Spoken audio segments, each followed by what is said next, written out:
Welcome to eHealthTALK, a podcast from Health Informatics New Zealand and hosted by me, news editor at HINZ, Rebecca Macbeth.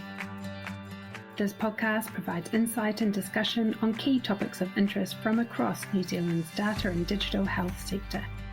Please be sure to like and subscribe wherever you get your podcasts. Kia ora koutou. Welcome to eHealthTALK NZ. Thanks to Third Age Health for sponsoring this podcast episode, where I'm joined by Dr. Carol McCallum, the Director of Quality and Partnerships for Mercy Hospice and Palliative Medicine Specialist, and Annika Barkworth, who is a nurse practitioner and founder of Hub Aged Care. So welcome on the show, Annika and Carol. Can you start by each telling us a little about yourselves and explain what holistic palliative care entails, how this is integrated in aged care settings? Thank you very much indeed, Rebecca, and many thanks to Third Age Health for creating this opportunity. My connection with Third Age Health is that I'm lucky enough to be a member of the Clinical Advisory Committee. Therefore, I'm interested very much in working in residential care settings with GPs and NPs and supporting staff in that setting.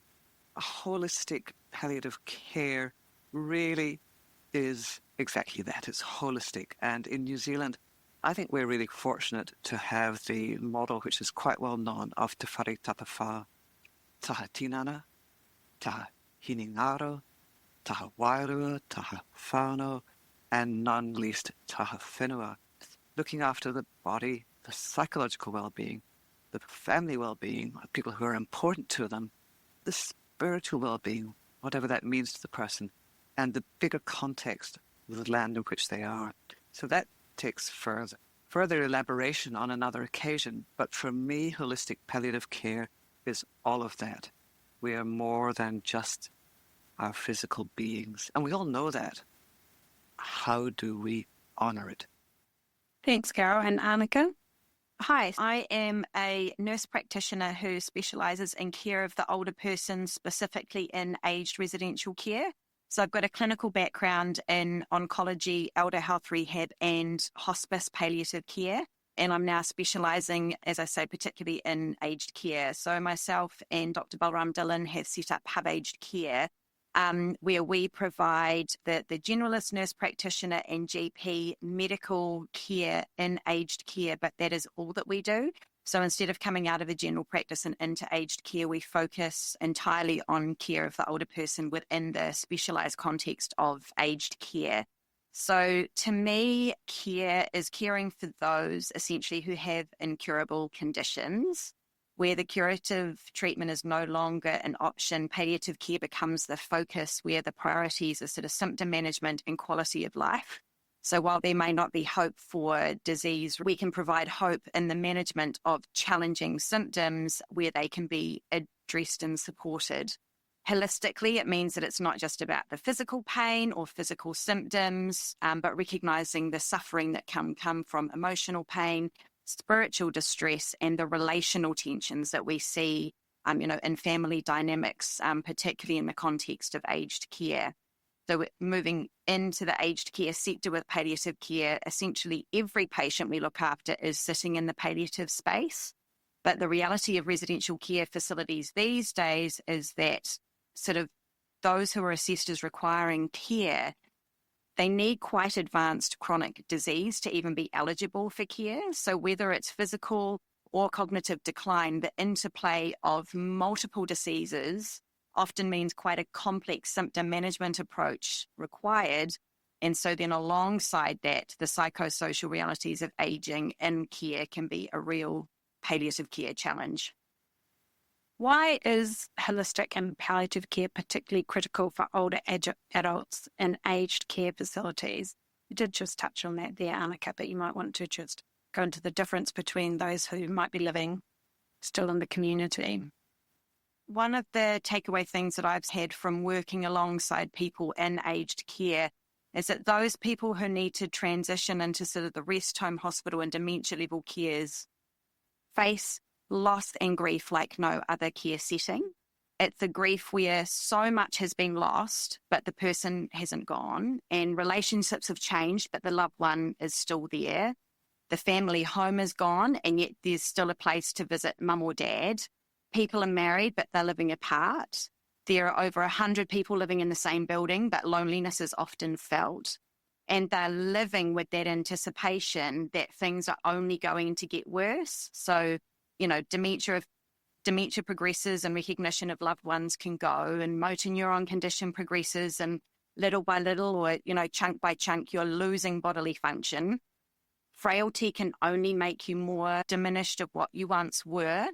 And so you're not experiencing an isolated health event that takes you into a hospital that sort of has management and then out, but it's sort of this grueling process of loss and deterioration. And so, it's very much a space where arguably more than any other, it requires the very essence of what palliative care needs and can provide.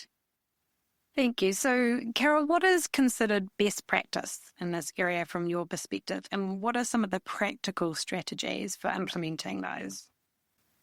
I think Annika has described things really well about the compounding losses in this setting. And from the medical point of view, which tends to accentuate or emphasize the care of the body, unfortunately, best practice is informed by progressive frailty, weakness, change in condition. That's usually noted at a physical level. So practice really needs to incorporate, there's this natural progression of the physical body going down, and sometimes also the cognitive or the thinking functions going down as well. And therefore, best practice is to consider the whole person, going back to holistic care, once again, regardless of setting. And because we can anticipate and be proactive about the rate of physical deconditioning and frailty, it allows us to be proactive about thinking about planning ahead. So instead of arriving in the midst of a crisis and then going, what do we do? The best practice in this situation is to identify early signs of the end of life becoming closer and doing and making a plan about that. One of the things there is in hospices have got together, and they have got what's called a POI team, Palliative Outcomes Initiative Team. They're working with a number of facilities and with GPs. And for the Mercy Hospice POI team, the thing that makes the difference is in the facilities they work with, the HCAs also do what's called an AKPS, which is an Australian Modified Karnofsky Performance Score. And that really is a rating of someone's performance from 0 to 100. 0 being there's no performance, the person has died. 100 being their absolute best when they're normal. And so if the score is below 50, 40 or below, it means that someone's spending more than 50% of their time in bed. And if they're 40, they're getting increasingly bed dependent and then bed bound. And so you can actually monitor their general progress. And it's actually best done by healthcare assistants because they have so much contact with the residents. So that's the very starting point. And when there's a change in this and someone's overall condition is going down, that's when you want to actually start thinking about what are the goals of care for this person? What are the medications? What plans have they got in place? And if there's a crisis, what's best to happen? What you were talking about at the start of Te Whare Tapawha is something that I think the whole health system in some ways aspires to, but it does seem to be the most embedded in palliative care. Do you agree that that is the area in which the greatest strides have been made, or the greatest opportunity comes in terms of seeing people not just in terms of their physical health, but as their whole holistic beings? I like your use of the word, is that the opportunity? Because yes, it is the opportunity. And sometimes doctors and nurses become quite focused on the one quadrant, the looking after the body. And, the more the body becomes progressively frail, the more important the others become. So the more important does the role of spirituality, family, and psychological well-being. So, and for some people, they become more obvious. So people who are knowingly reaching the end of their life, they let go of some matters and they turn more towards what do the family needs, resolving matters that are unfinished, and planning things so that the focus becomes away. So that I think that is holistic care. And then you see things such as the touch of someone bringing someone a piece of food that they always loved, be it kina, someone bringing someone a special flower that they always loved. Those are the things that make a big difference. What are the key benefits of delivering holistic care, and what are the future opportunities in this space as our population ages, Annika?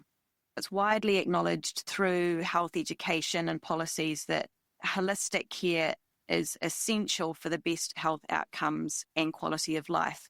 And in the aged care space, finding quality of life with positive health outcomes can feel really challenging given the realities of aging and frailty. So I think we see quite a beauty in care models like the Eden model, where it acknowledges that the biggest ailments of the elderly often aren't really the physical, but, elements that impact the most on health outcomes are things like helplessness, loneliness, and boredom. And so by looking at how we can find genuine connection and purpose, then we see the real positive impacts on overall health, and the impact of physical ailments can often be reduced. So if we think of someone like, someone with a Parkinson's disease who is very, very cognitively astute, but is losing physically, what they've done in the past, so where they may have been avid gardeners or really, physically active, finding meaningful things like active involvement in reading with children and teaching them about the books that they're reading and having that regular purpose with children, it gives connection, it gives purpose, and takes away from the physical. It's not focusing on the physical decline that someone's having, but really using the benefits of their intellect and cognitive function.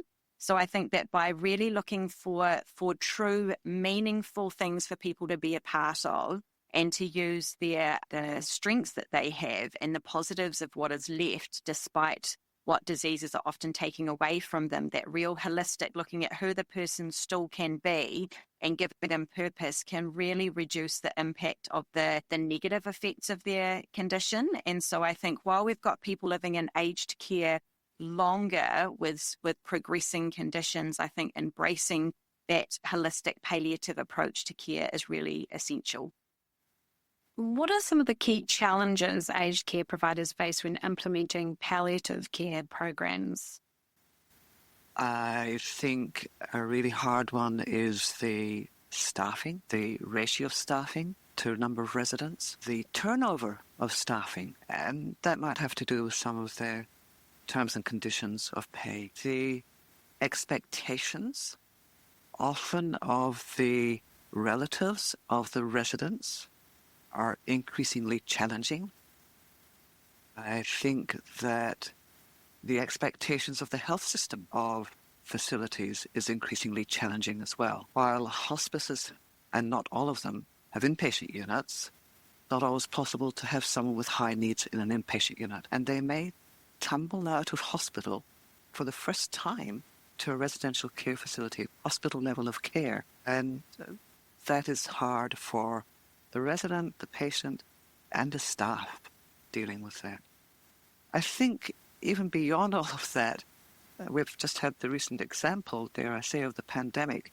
There are external events that affect what facilities can do. So there are a lot of challenges, and I take my hat off to how those challenges are surmounted and to the goodwill of the staff who look after the residents. I imagine palliative care can be quite culturally specific and sensitive. So how do you deal with these requirements in increasingly diverse aged care environments? I think nursing in particular has always really embraced cultural diversity and the importance of being sensitive to, to patient and resident cultural needs. I know that ever since I've been, even as a baby nurse, it was part of my nursing competencies from the very beginning. Interestingly, if anything, I think because of the largely multicultural nursing workforce, sometimes it's often actually the European, Pakeha, New Zealand older people who feel more culturally isolated than those who would be considered the cultural minorities, because so few of the people providing care actually understand their cultural background and communication nuances. And so often when I walk into a room as a New Zealand-born, New Zealand white person, the communication that we can have is really quite different than those that the residents can have with the nursing team. So it's not about lack of caring, but I think it's a cultural divide between the current workforce and our population of New Zealand-born older people that actually I think that's one of the biggest cultural difficulties that we have in providing palliative care and aged care in New Zealand at the moment. Interesting. So do you think, Carol, that aged care staff have adequate training and support to provide high quality holistic and palliative care? And what are the opportunities in terms of developing the workforce, as Annika's just touched on some of the challenges there? It's probably best to ask the staff how they feel if they've got adequate training. That's my first comment. And what is adequate? And when does training happen?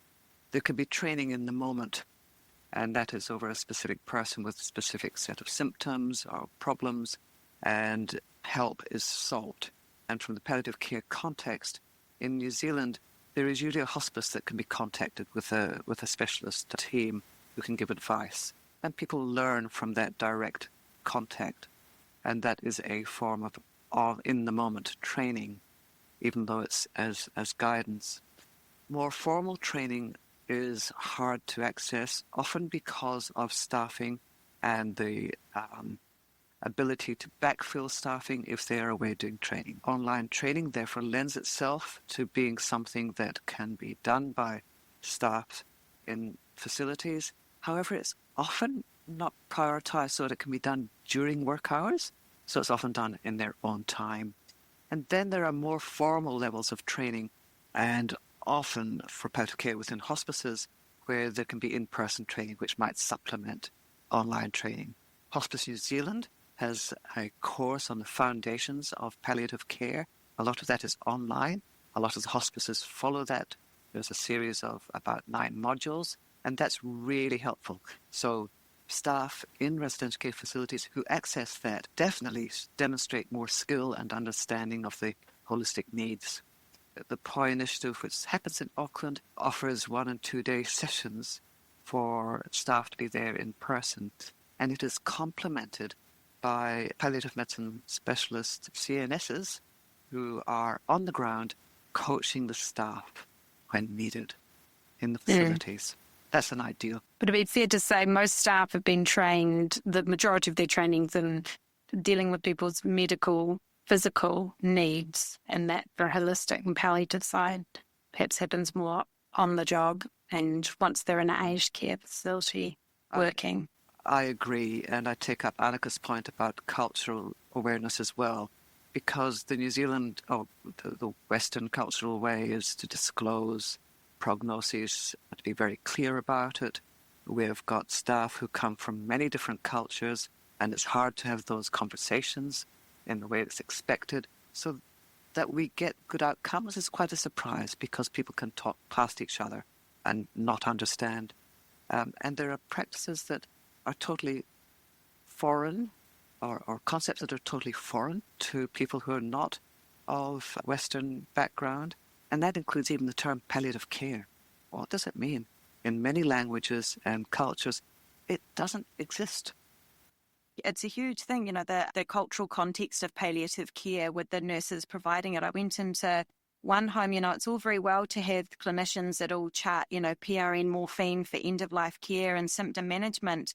But I realised there was one home where it just wasn't being given, and it was because there was a largely Filipino Catholic group of nurses. And again, it's not to pocket people, but it's about understanding the reality of where they're nursing from. So them providing morphine because they hadn't had palliative advice and oversight, providing PRN morphine to them felt like they were hastening the death process because they didn't understand the purpose of using it. It was so, as you said, foreign to them. And so, it's all very well to have the concepts and the philosophies, but until it's role modelled, and again, it comes down to the staff skill mix, and time. In the hospice setting, we've got nurses and care teams that are surrounded by palliative care specialists, and it's the culture and knowledge bases being shared on a daily and shift by shift basis, the full specialist MDT around them, and the staffing ratios, as you were saying as well. When I was working in hospice, it was a maximum of 6 patients with me and an enrolled nurse. You step onto the ward of, a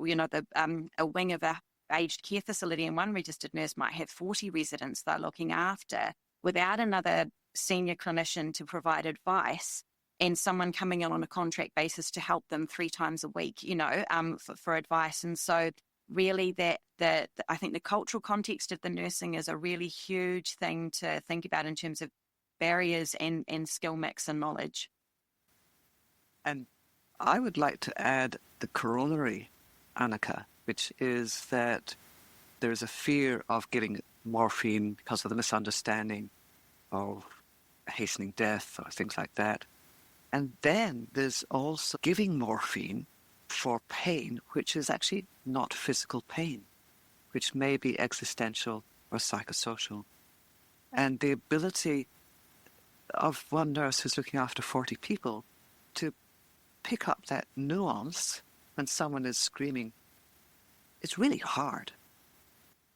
Yeah, absolutely. Pulling apart, is this a physical pain or a spiritual pain or a terminal distress or, a dementia expression or something that needs to be shared more. And so, you don't have the time to understand that, or maybe the cultural barriers between communication and understanding where that's coming from, different religious backgrounds, different social backgrounds. And yes, we meet that anywhere in health, but in palliative care, you really need the time to be able to sit and be. And so the knowledge of how to navigate that as well, then, that comes into the education as well. So I've actually been working with the team at Whitireia Polytech nearby here to create a postgraduate certificate for registered nurses specialising in palliative care and aged care. So merging the 2 specialties to help with some of those, concepts. But again, funding, time to go out and do that. Being released from the roster, all the challenges. So Carol touched on online learning, but how can technology and particularly things like telehealth enhance the delivery of holistic and palliative care in aged care settings, do you think? If I'm honest, I'm still a real traditionalist about the beauty and benefits of being in a room with someone, holding their hand at the bedside and being in tune with the emotional experience of families. But I think where telehealth has really helped is through the remote electronic charting of NPMS systems that allow us as prescribers to be very responsive to patient changes. And so where there once would have been a delay waiting for a physician to arrive, completing a paper chart, calling a script through to the pharmacy and things, now within 5 minutes we can have a syringe driver charted while we're doing a round in Kapiti Coast for someone, in Lower Hutt who's sort of gone into the dying phase. So telehealth, I think, has allowed for far more responsive and reactive symptom management palliative care. And it sounds like it's enabling some of that multi-discussion as well. So perhaps not always the patient being involved, but more a range of clinicians being able to meet and exchange information. Much better support for the registered nurses, that are sort of needing advice, managing sort of more challenging situations. And it means that, we can have that support from I regularly get phone calls from the hospice CNS who's been in with a patient in the residential care facility. She's sitting with the registered nurse and then calling me for advice. And so we can sort of work in that more MDT approach without all physically having to be in the same room. So looking ahead, Carol, what innovations or trends do you see shaping the future of holistic and palliative care in aged care, and how can providers prepare for these changes?